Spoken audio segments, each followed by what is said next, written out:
Waiting for recording to start.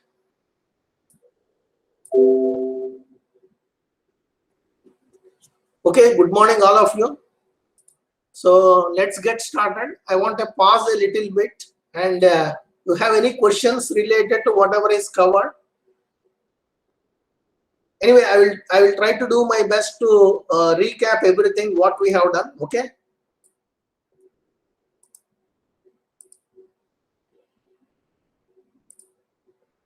Any questions? Are you able to hear me? Sure. Yeah? Yes, sir. Okay. Any questions? Please note that what we have done is we learned how to develop finite element shape functions for at least one dimensional case, 1D elements, 2-node element. Similar approach you can follow for higher order elements. I'm muting my mobile. Okay. Similar approach you can follow for higher order elements. I'm just recapping in case if you missed it, whatever we covered. And also we looked at mapping from this actual element to the parent element, and also changing the limits of integration irrespective of the limits of integration, changing it to -1 to 1, because that has an implication which you will be realizing shortly, because Gaussian integration which we'll be adopting for integrating these integrals when we actually code it in any of these softwares. So it is always better to have the limits from -1 to 1. That is one thing. The other thing is based on this like type of the elements. Based on the type of the element. Hello. Based on the type of the element, we developed element equations for 2 types of elements. Once again, since yesterday there was a question, I want to straighten any misunderstanding that you have. I will go through that once again. So once we develop general element equations, you look at the discretization, and then once you have the discretization, you use that particular equation system, get the element equations, assemble the global equations, and once you assemble the global equations, at that time you impose the essential boundary conditions, partition the equation system such that all the knowns are on one side, unknowns are on the other side. And once you have this this partitioned equation system, you try to solve for the unknowns and try to determine the reactions. So this is the procedure. Okay. Once you get the nodal values, you go to each element and interpolate in each element and get the solution inside each of the elements and plot it if you want. Okay. So this is what, in summary, what we have done.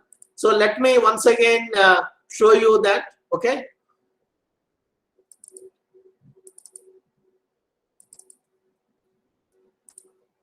Let me make a this presentation mode switch on.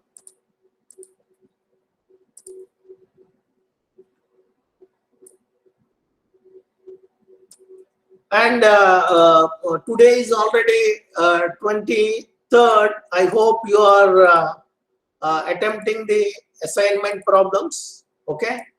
And if you have any questions related to assignment problems, that also you can raise at this point. But I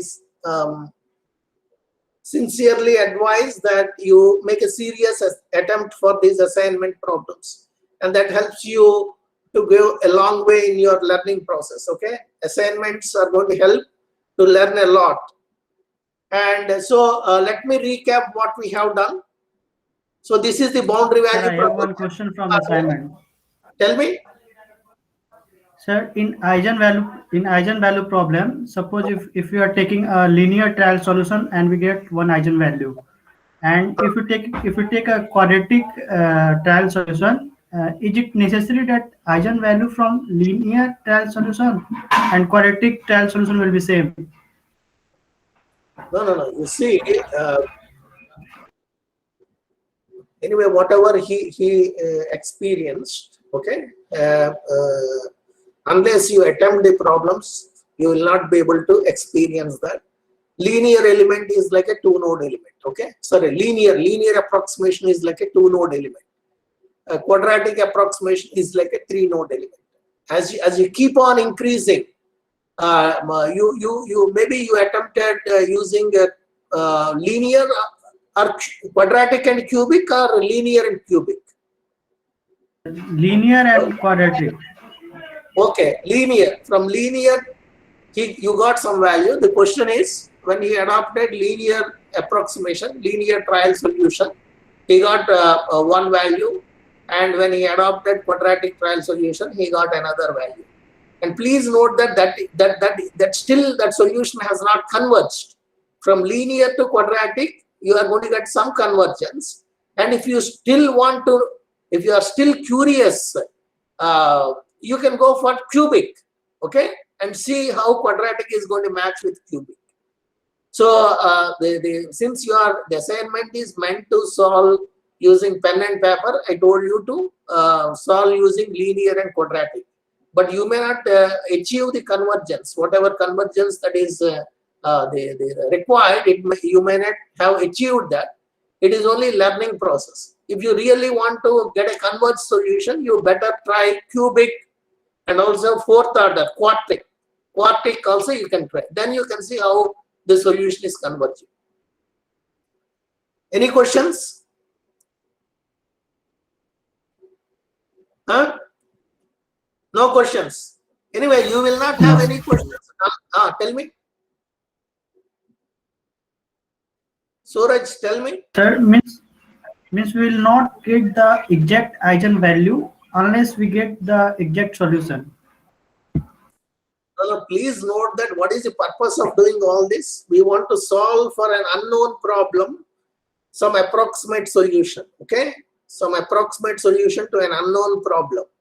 If that particular problem is so simple, if you know what is exact solution, then you can even plot that exact and see how linear trial solution, the solution that you get when you start with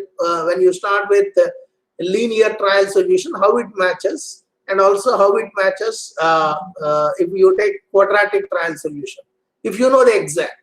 But in reality, we don't know the exact solution, so we need to do some convergence. So that's the reason whenever you say that you solved a particular problem using finite element method, people will ask, is that a convergent solution or not? Okay, so you need to do that convergence study unless if you know the exact solution. Exact solution, we take some problems for which we know the exact solution only for the purpose of learning, but the real strength of the method is to solve for the unknown problems. Any further questions? No questions? So please, unless you attempt the assignment, you will not have any questions, okay? And you will not learn much unless you attempt the assignments. So now let me go back to this example that we are looking at. This is the boundary value problem that we were looking, okay? And this is the differential equation. This is the domain over which this differential equation needs to be solved. And this first boundary condition is essential boundary condition. Why it is essential? Because this is second order differential equation. This boundary condition is zeroth order equation. And the other boundary condition is first order differential equation. So it's going to be natural boundary condition. Okay. And whatever is shown here, this is all mapping from actual element to the parent element, from X coordinate system to S coordinate system. Okay, so now once you have this boundary value problem, you use the variational approach, try to get the equivalent functional. And when you are using variational approach, what you are doing, let me go back and show you that. When you are using variational approach,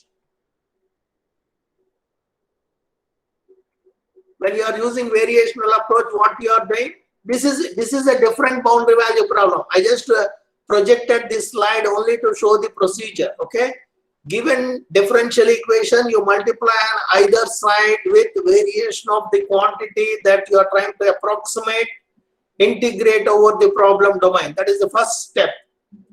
Second step is apply integration by parts, and to reduce the order of differentiation. To reduce that, you apply integration by parts, and in that process, what is going to happen is so-called natural boundary conditions automatically pops up in the equation that you get. The natural boundary condition automatically pops up in the equation that you get. You substitute natural boundary condition, and also wherever essential boundary conditions are specified, at those locations variation of u is equal to 0. That condition you apply and simplify, you are going to get an equivalent functional. That is going to have this kind of form. Variation of something inside the bracket is equal to 0. Whatever is there, the something inside, that is nothing but equivalent functional. That equivalent functional, that is what we are going to work with. Okay. And one more thing, which I have forgotten, or maybe it is the right time to make a note of it. Given differential equation, this one, what is the meaning of that? This differential equation has to satisfy at any point from 0 to 1.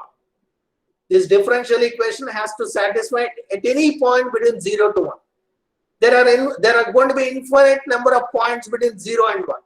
So at all the infinite points, this has to satisfy. So at every point, this condition has to satisfy. And this is what is called strong form. You please make a note of in your notes. Strong form. Strong form for a given problem is this one. Strong form for a given problem is whatever the given differential equation. Okay? And when you do this process, first step, second step, and finally apply integration by parts, and you get this equation. You get this equation, whatever last equation here, or similar kind of equation. That form, this form is called weak form. This form is called weak form. And please note that how this weak form is looking like. This is evaluated at a point. This is evaluated at a point. This term is evaluated over the entire domain.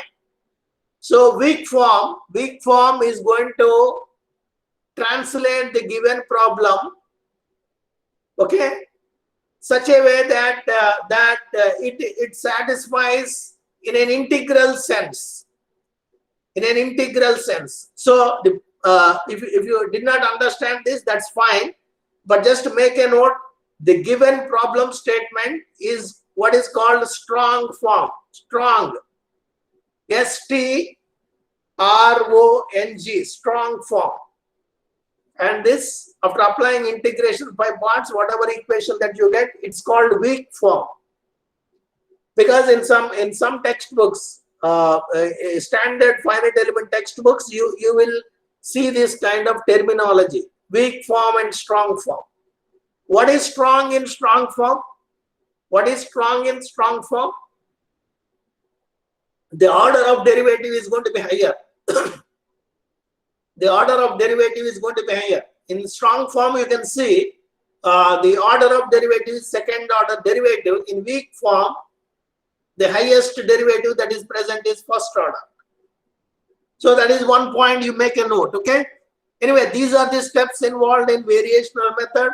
Finally, you follow that. And now coming back to this problem, particular problem, if you do all that for this particular boundary value problem, the equivalent functional looks like this.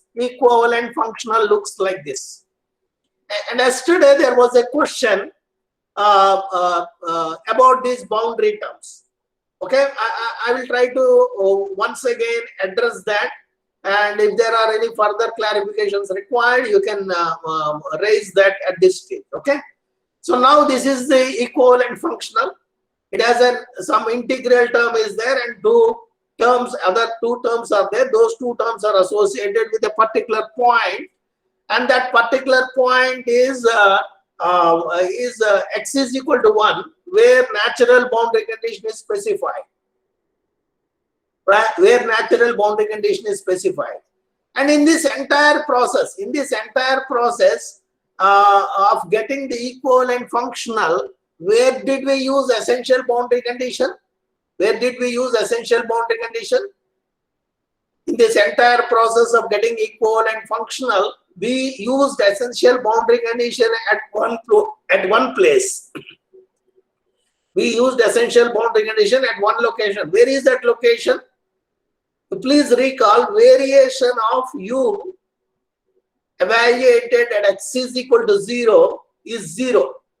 Wherever essential boundary conditions are specified at that location, variation of u is equal to 0. So that is where we use this essential boundary condition. And natural boundary condition automatically pops up while doing this integration by parts. And when you substitute it, finally the equivalent functional that you get is this one. Okay. So now what we did in last classes is, okay, this is the equivalent functional. Now let's substitute finite element approximation for this u prime and u.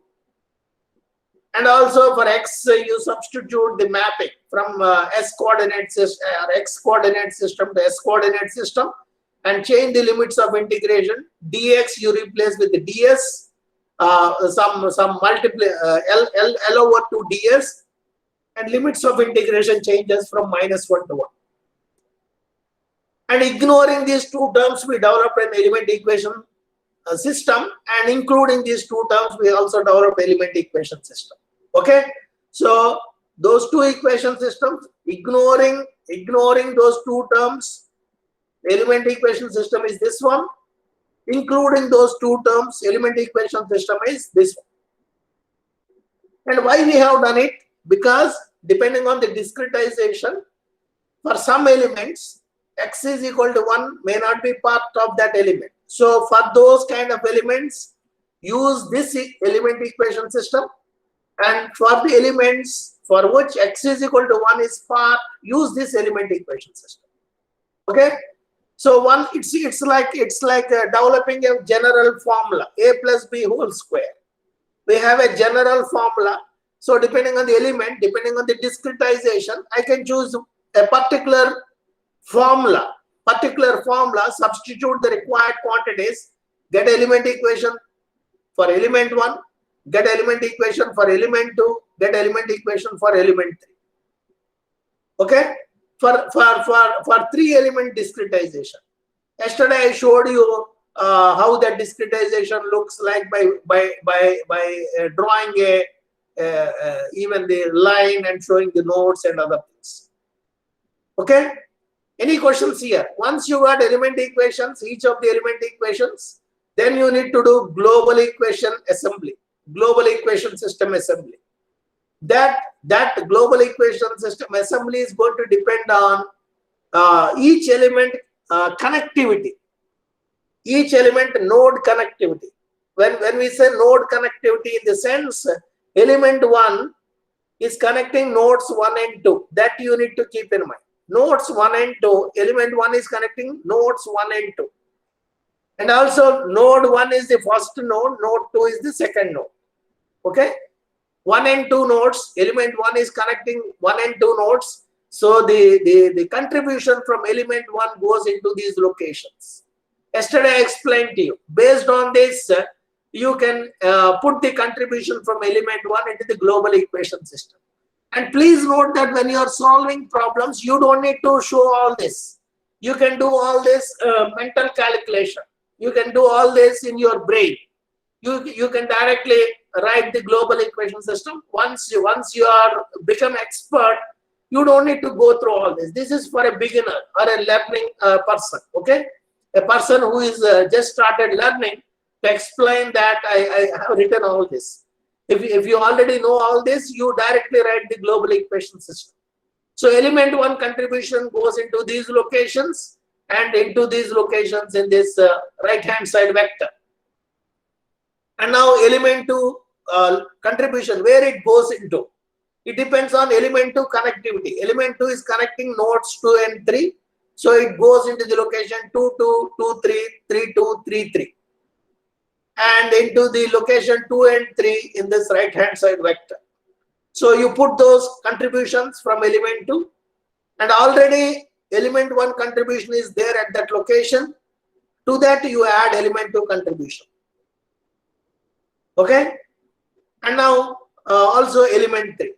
Finally you get the global equation system.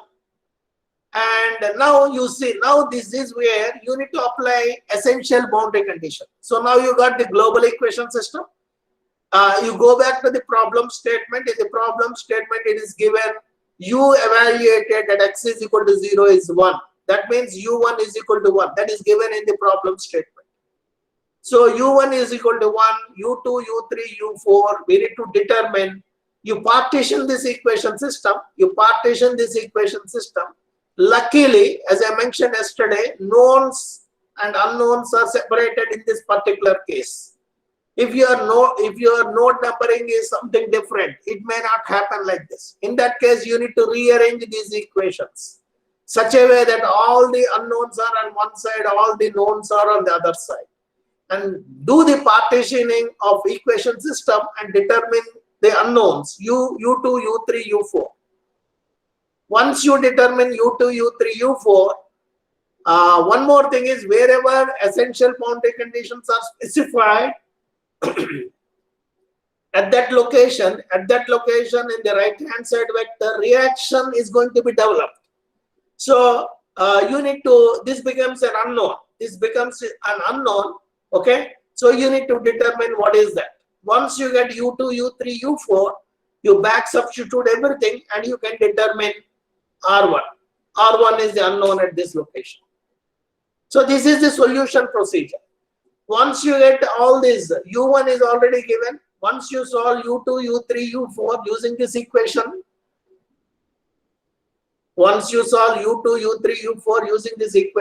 now you got there are 4 nodes, 3 elements and 4 nodes. At 4 nodes, you know the solution, U1, U2, U3, U4. So now you go back to each element. For each element, what is the first node value, U1, second node value, and do the interpolation. For each element, you need to do interpolation to get the approximate solution over that entire element. You repeat this kind of thing for element 2, element 3 as well. Similarly, U prime, you need to do it for each element, and then once you get all this information, you plot it. That plot looks like this. And element 1 is going from 0 to 1/3, which is 0.333, and element 2 is going from 1/3 to 2/3, that is from 0.33 to 0.67. Element 3 is going from 0.67 to 1. So at those locations, 0.3, 0.67, at those locations, the solution is going to be piecewise continuous, and derivative of the solution is going to be discontinuous. Okay. Anyway, this is a summary. Of what we have done. Any questions here? Any questions? Devesh, any further clarification required? No, sir. Clear. It is clear. Everything is clear? Yes, sir. Okay, so now let's proceed further. So solve the same problem using modified Galerkin method. Before I go to modified Galerkin method, I just want to remind you few things. In Galerkin method, what is the weight function? partial derivative of u with respect to the unknown parameters. That is what you learned. Weight function in case of Galerkin method is partial derivative of u with respect to unknown parameter. So now let me go back to this equation and give explanation. So how we develop the shape functions? How we develop the shape functions for a two-node element? The approximation is going to be linear. Okay, for a two-node element, approximation is going to be linear because given 2 points in space, the best or the most effective way of connecting these 2 points is by a straight line. Equation of a straight line is y is equal to mx plus c. So y is equal to mx plus c is a linear equation. So linear approximation. When you have two-node element, you have a linear approximation. So you start the linear approximation trial solution looks like this: a0 plus a1x. Okay, and now if it is a Galerkin method, weight function is partial derivative of u with respect to unknown parameter. What is a partial derivative of u with respect to unknown parameter? Unknown parameter is a0 and a1. Partial derivative of u with respect to a0 is 1. Partial derivative of u with respect to a1 is x. Okay, so that thing you keep in mind. And this is the linear trial solution, and we did some manipulation. And the purpose is I don't want to have these unknown mathematical quantities. Instead of that, I want to replace them with some interpolation functions, such kind of things. So this u is equal to a0 plus a1 x, we re-expressed as u is equal to ni ui plus ni plus 1 ui plus 1. So we rewritten, we have re-expressed that linear trial solution in this manner. Okay, now you tell me, you write the, I already gave all this explanation earlier as well, but for completeness and for some students who have missed it, I am repeating it. I suggest you please take a note of this equation in your notebook. U is equal to a0 plus a1x. U as a function of x is equal to a0 plus a1x. Okay, and also below that you write this equation: u as a function of x is equal to ni ui plus ni plus 1 ui plus 1.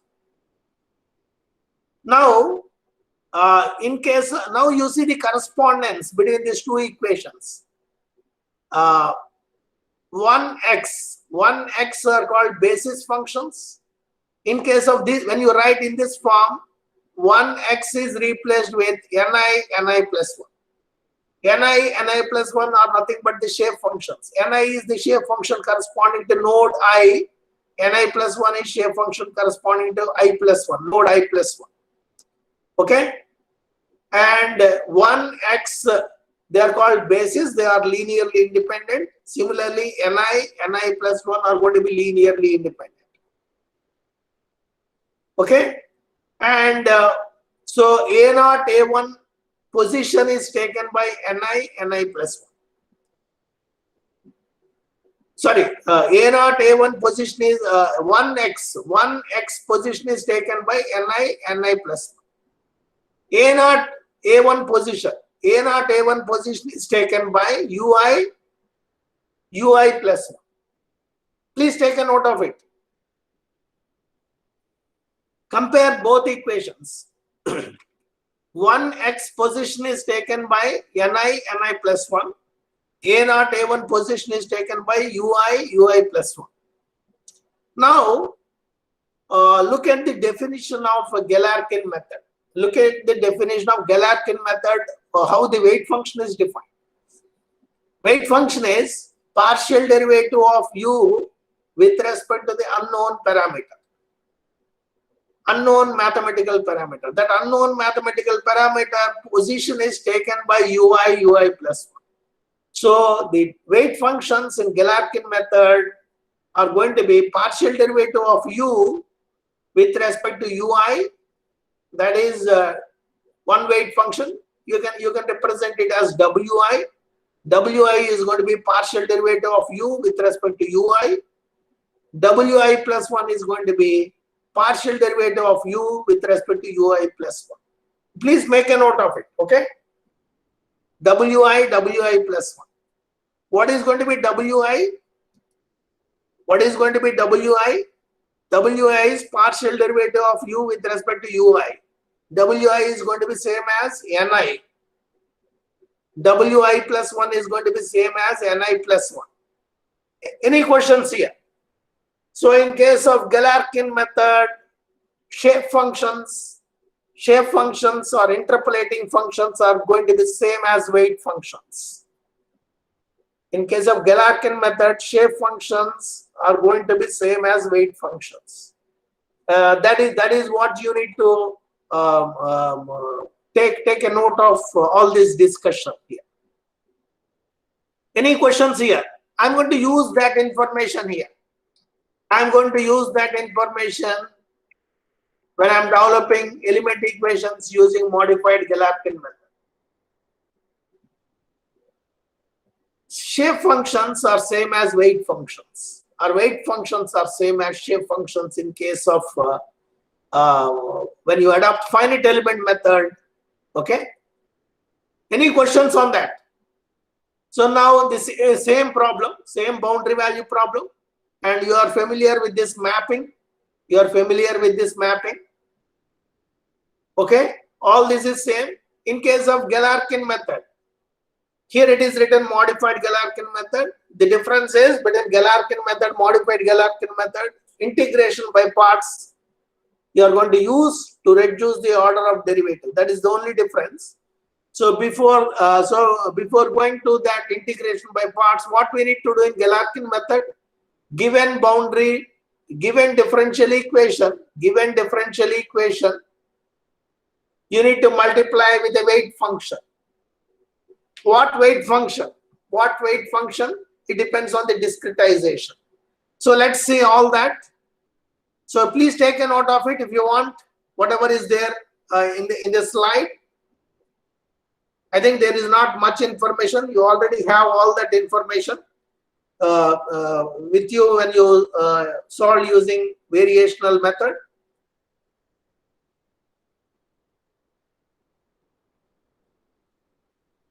Okay.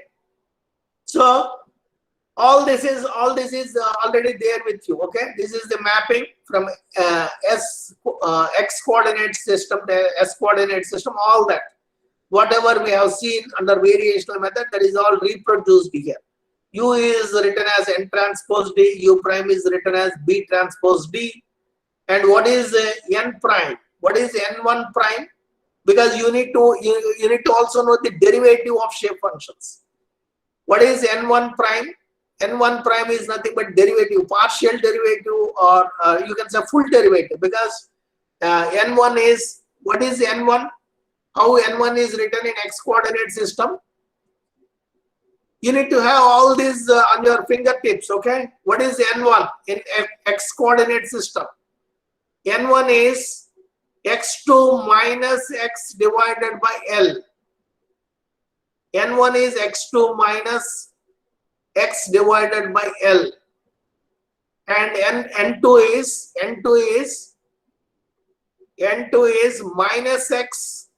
minus x plus x1 divided by L.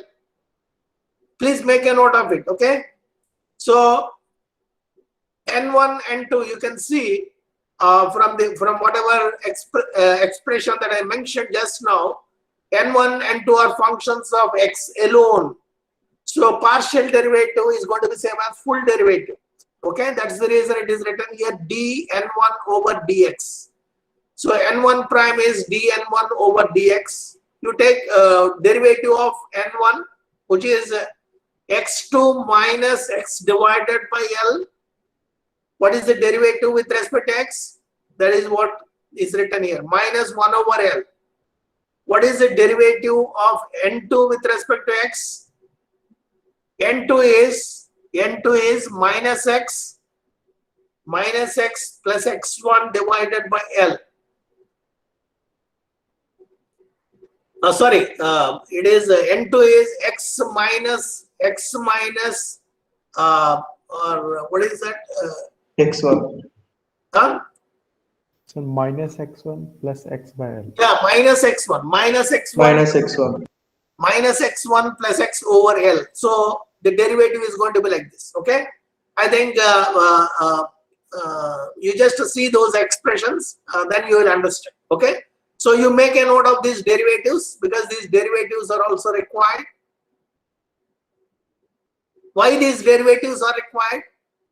If you recall, in modified Galerkin method, when we use integration by parts, we are going to transfer the one derivative to the weight function.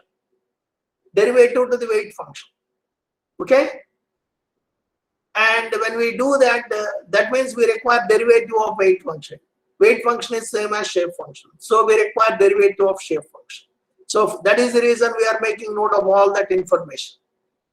Okay, so you have all this information. Now you go and apply Galerkin method. Before that, whatever explanation that I gave you, that is all summarized here. U is equal to, for a specific case, when I is equal to 1, U is equal to N1 U1 plus N2 U2. So whatever equation that you have seen earlier, U is equal to Ni Ui plus Ni plus 1 Ui plus 1 becomes this one. And now what are the weighting functions? Weighting functions are defined as partial derivative of U with respect to the unknown parameter, or partial derivative of U with respect to U1. You are going to get first weight function and another weight function. Weight functions are same as shape functions. That is what is written here. The shape functions play the role of weight functions. So once you have all this information, apply the Galerkin criteria, multiply given differential equation with a weight function. There are going to be two weight functions. Okay, that's why it is written as Ni dx integrated over the element domain. This is for a particular element, x1 to x2. Multiply the differential equation with a weight function. There are going to be two weight functions. That's why I is written as 1 and 2. So you are going to have two equations. I is equal to one equation, I is equal to 2 another equation. This is a compact notation. Okay, instead of writing two equations with n1 and 2, it can be written in this form, and then I is equal to 1. I takes values 1 and 2. So this is the Galerkin criteria, and higher order derivative is there. Whenever you see higher order derivative, you try to reduce the order of derivative. How do you do that? Integration by parts. Integrating first term by parts, this equation becomes this. You please see, by this time, if you had already done the homework or assignment, this is straightforward. From this to here, it is straightforward to understand. You please take a note of it. Please note that it is written Ni. I takes values 1 and 2 everywhere. Okay. In fact, this is two equations. This is with one equation taking I is equal to 1, second equation taking I is equal to 2. Please take a note of this.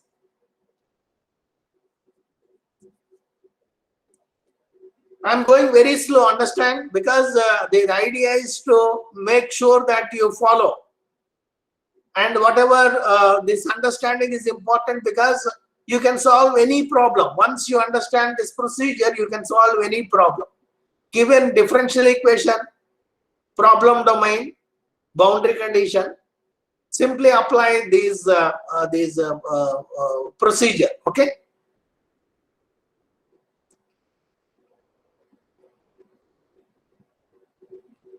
So please take a note of this equation.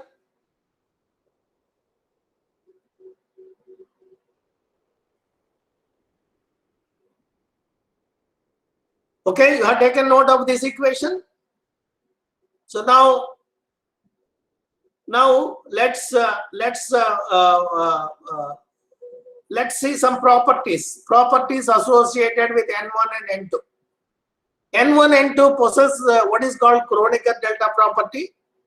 That means N1 evaluated at x is equal to 1 is 1. N1 evaluated at x is equal to 2 is 0. Okay, N1 evaluated at x is equal to 1 is 1. N1 evaluated at x is equal to 2 is 0. N2 evaluated at x is equal to 1 is 0. N2 evaluated at x is equal to 2 is N2 evaluated at x is equal to 2 is 1. Keep that in mind. That information is required here. When you take I is equal to 1, I is equal to 2, I is equal to 1 and 2, here you are going to end up, when I is equal to 1, you are going to end up in N1 evaluated at x2. So this term automatically goes to 0. And here N1 evaluated at x1. This term is going to be 1. When I is equal to 2, N2 evaluated at x is equal to 2. This term is going to be 1. And this is going to be N2 evaluated at x1. This is going to go to 0. Okay, all that information we are going to plug in. You know what is from the natural boundary condition that is given. From the natural boundary condition that is given, if x2 is 1, from natural boundary condition you can directly substitute that information here. And just now in the previous slide we noted what is the derivative of shape function. That is all going to be substituted here. And u prime is nothing but b transpose d. And xc is going to be substituted in terms of s. N is in terms of s, n1 is going to be 1 minus s divided by 2. And n2 is going to be 1 plus s divided by 2. All that information we are going to substitute into this equation. Okay, this equation, you can say equation system, because I takes values 1 and 2. So now let's write this equation system. Taking I is equal to 1. This is the equation system when you take I is equal to 1. This is the equation system when you take I is equal to 2.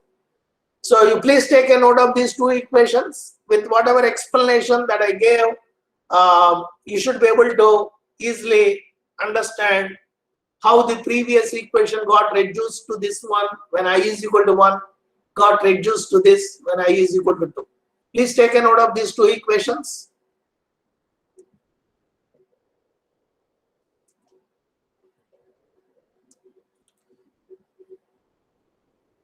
These two equations can be written together in this manner. These two equations can be written together in this manner. And please note that this is the procedure that you need to follow for any problem. If you had already taken finite element course somewhere, okay, and if it is not taught in a proper manner, you might not have gone through all this procedure. But don't be of assumption that finite element method means getting colorful plots and other things. That colorful plots is going to be the end product, okay? But your colorful plots are not going to be meaningless unless you do the procedure properly.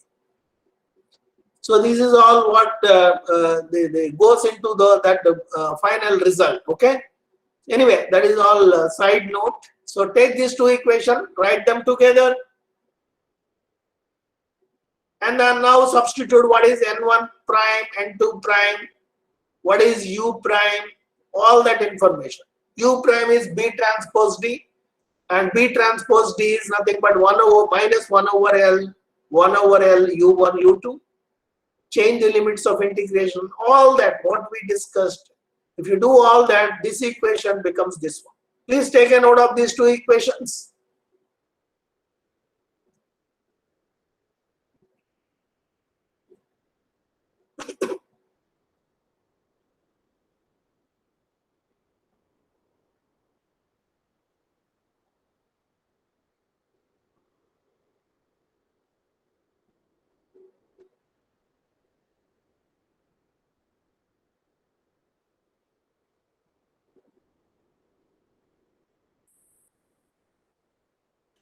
Okay.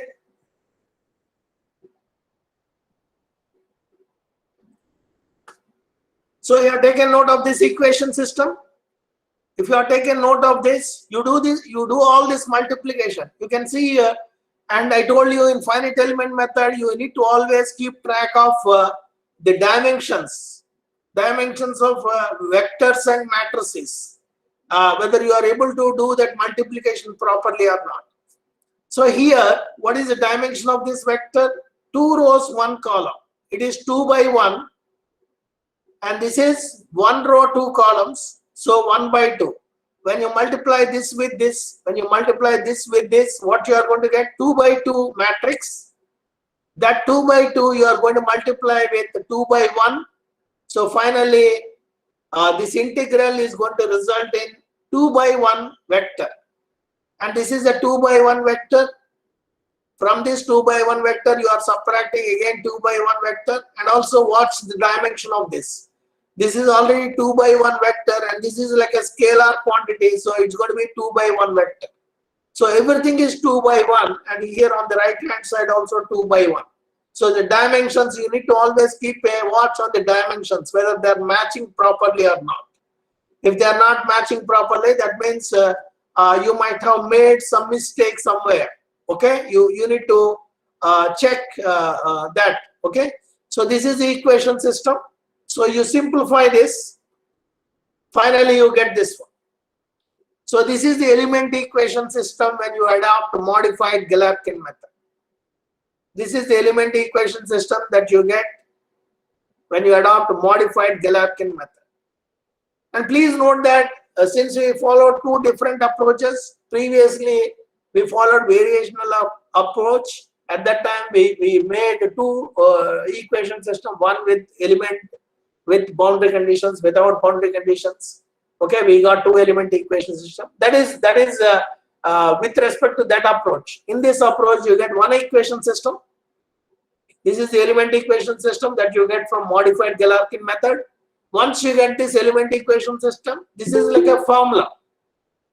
Something happened.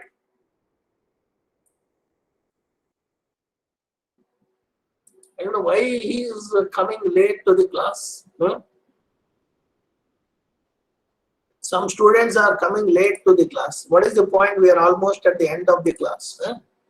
Anyway, so this is the element equation. When you apply modified Galerkin method.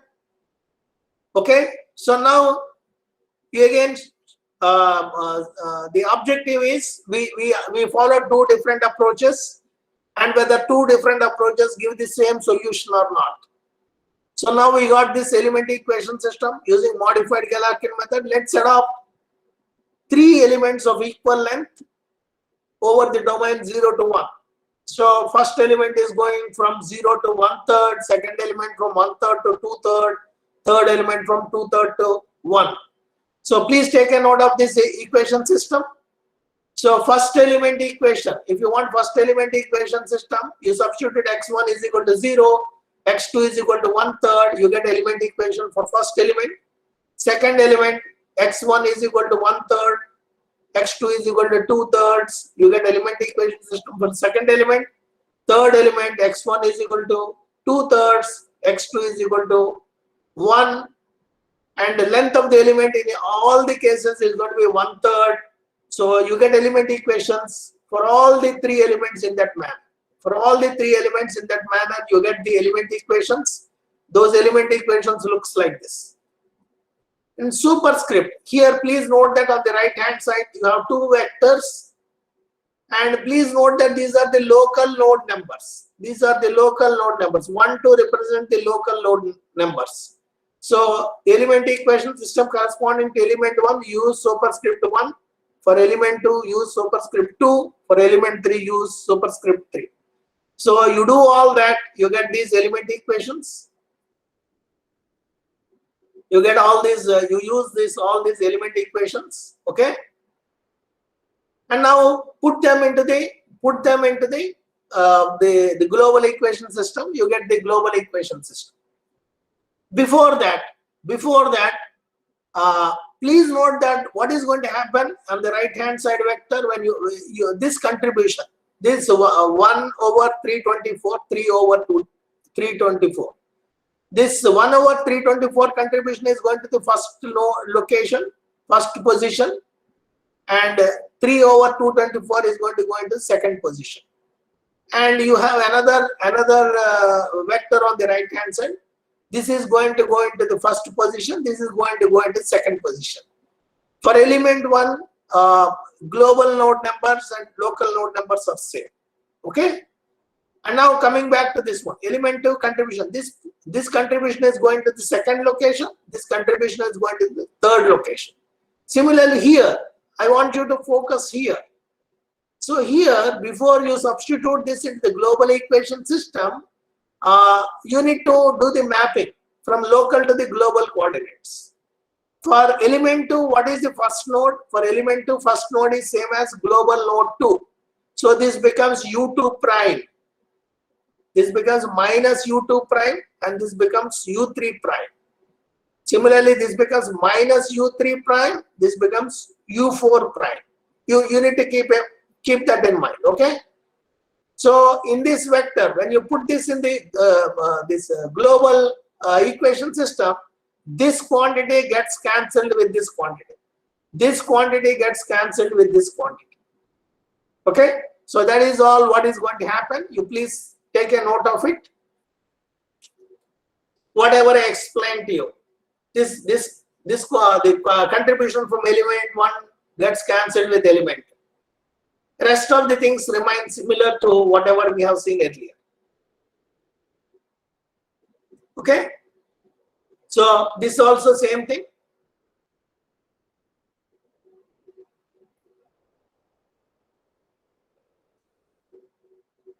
And that is all explained here. That is all explained here. I'm going to stop in the next 2 minutes.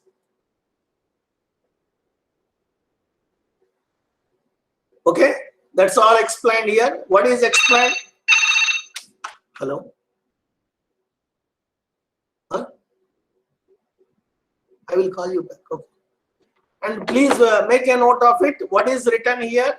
For element 1, second node is same as first node of element 2. Okay? Based on that, this is going to go to 0. Similarly, this is going to go to 0. Final equation system. Final equation system looks like this. Final equation system, after putting all the element contribution, looks like this. Okay? And now, here you have U4 prime. What is U4? What is U4? U4 is nothing but U evaluated at x is equal to 1. U evaluated at x is equal to 1 is U4. Okay. So if you go and see the natural boundary condition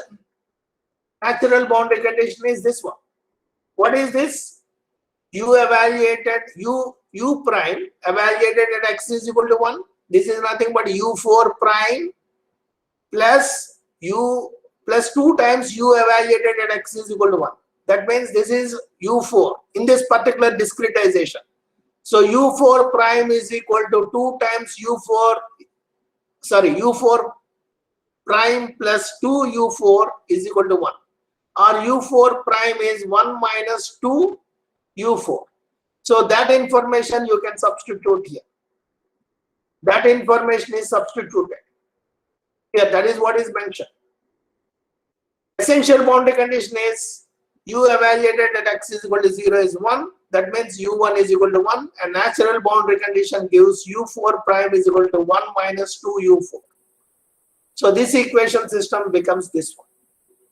And you need to do some kind of rearrangement. Please note that U4 is on this side and again U4 is on this side. So you need to do some manipulation and bring this U4 to here. Okay. You go through all that procedure. Once you do all that manipulation, you get this equation system. This equation system. And this U prime 1 or U1 prime. This is going to be similar to your reaction term. This is going to be similar to your reaction term in Rayleigh-Ridge method. So this equation system, I want you to do a homework.